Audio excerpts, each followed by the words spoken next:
Hey, it's Mike from Victory Force Options Training. Hope you're all having a good weekend.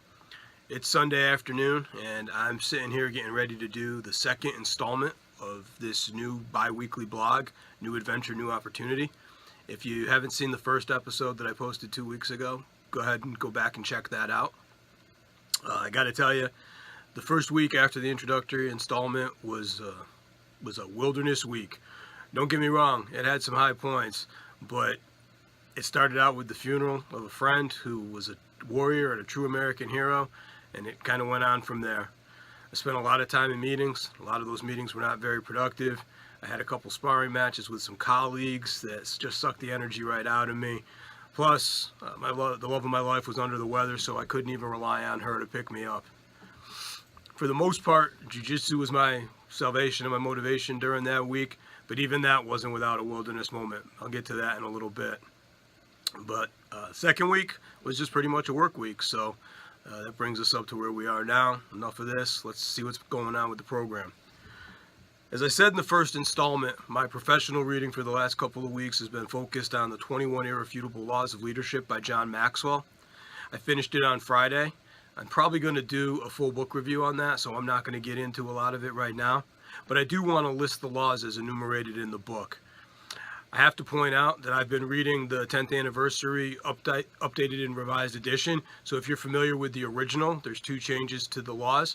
But the laws as they're listed in this edition are the law of the lid, the law of influence, the law of process, the law of navigation, the law of addition, the law of solid ground, the law of respect, the law of intuition, the law of magnetism, the law of connection, the law of the inner circle, the law of empowerment, the law of the picture, the law of buy-in, the law of victory, the law of the big mo, the law of priorities, the law of sacrifice, the law of timing, the law of explosive growth, and what's probably my favorite, the law of legacy.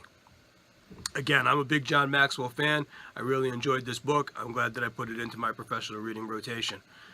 On top of the 21 laws, I've also been continuing my reading of the book of Ezekiel and Walt Whitman's Leaves of Grass, just kind of plodding through those right now. In addition to my regular pro reading, I also took the opportunity during the last couple of weeks to read Can't Hurt Me, Master Your Mind and Defy the Odds by Chief David Goggins, United States Navy retired. Chief Goggins is another retired Navy SEAL. His book is a combination biography and a description of his personal philosophy and training regimen.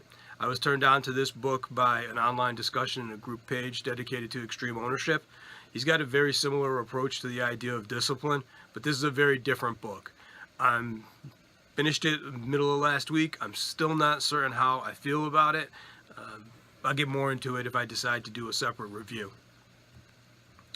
Chief Goggins overcame some amazing odds and obstacles, and he had a stellar career. He encountered a lot of stumbling blocks along the way, but he describes how he steeled his mind and redirected his anger to find success in adversity. He also explains how his ego and some of his assumptions often sabotaged his efforts. Hopefully I'll pick it back up and revisit it in a future review. Other things that have been going on, the Leadership Development Academy that I work with is underway. We started that 2 weeks ago. We had a great first session, and a dozen participants from a variety of city departments. They've had their first class session focused on definitions of leadership, common qualities of successful leaders, followership and dynamic subordinacy, and the introduction to the situational leadership model. They got their first reading assignment in extreme ownership, and they also got introduced to their project. It's a great group, and I'm really looking forward to working with them. I also did a supervisory roundtable with some of my internal staff. This is a regular professional development program that I put together for my supervisors and commanders a couple of years ago. This was a great and vibrant meeting. I was really happy for some of the stuff that came out of that. We've got some good things coming up for the year because of that conversation. And this Friday, I started working with a new client outside of work. They were looking for some cultural awareness and implicit bias training. I feel pretty good about it. We'll see how the class reviews come back. But it was, again, a really dynamic group, and I'm proud to have worked with them. So more to come on that, hopefully. After the first installment of this blog and the video, I got a lot of positive feedback. I want to thank you for that, from everybody who supported me. Among the feedback was a suggestion that I provide readers of the blog or viewers of the video with a recommended reading list. I thought that was a great idea. Fortunately, I keep a reading list for clients that I work with. I want to give a special shout out to Jerry from Gainesville PD for providing that suggestion. And if you follow the hyperlinks that are in the text of this blog, you'll find the recommended reading list that I've updated for 2019 as a Google Doc. It's there for you to take. Good luck with it. Another suggestion that came up in the past week from one of my LinkedIn followers was to create an Instagram page just focusing on the books that I've read as part of my professional reading. I've done that. You'll be able to find it at VFOT_leaders_R_readers, VFOT leaders or readers. And again, there's a hyperlink to that in the text of the blog. As I said in the introduction, even the Jiu-Jitsu Academy wasn't immune from a valley moment this week, or last week. Some readers may be familiar with my "It's Time to Eat the Elephant" philosophy and mantra that I put together early last year. If not, you can find it in an earlier post. Early this year, I found a company that would put my Third Monkey Time to Eat the Elephant artwork on a gi patch. I was pretty excited about that. The patches came in early last week, and I was happy to share them with people who helped me find and get back and stay on the path.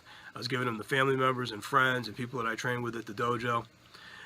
But I have to point out that my dojo is not just a jiu-jitsu academy. We also have very robust Okinawan karate and Muay Thai programs. And actually, my professor, my coaches, they just came back before the holidays from a 2-week trip to Okinawa and Thailand to train with their masters. And so last week, Coach C pointed out to me that in Thailand, the elephant is revered and is nearly a sacred animal. I looked it up. It's the Thai national symbol. So talk about an offensive image.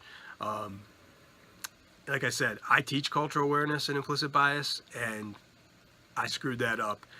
It was a teachable moment, and now I have more material for my own classes. I apologize to anybody that I may have offended by sharing that artwork. Truly, I'm sorry.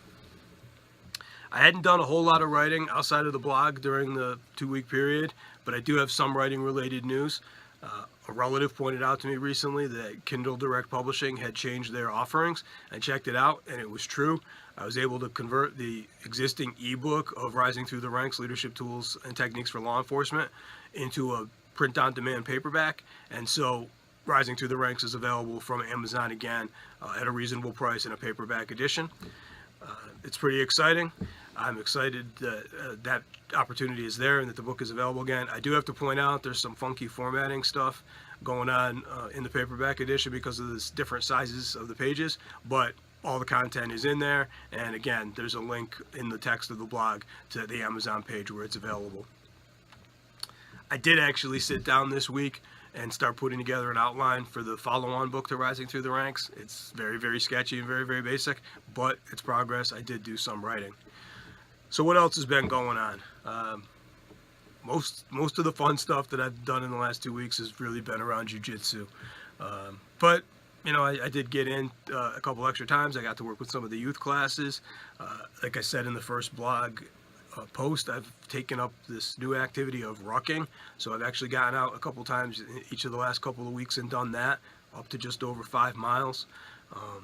And then Christina invited some great nights out this week. We actually had a great dinner and evening out, checking out a couple of our local spots that we like to go. And then last night, again, we had a great early dinner and checked out one of our local craft breweries. So that's it for this installment. I thank you for being here. I thank you for taking this journey with me, and I'll see you in a couple weeks.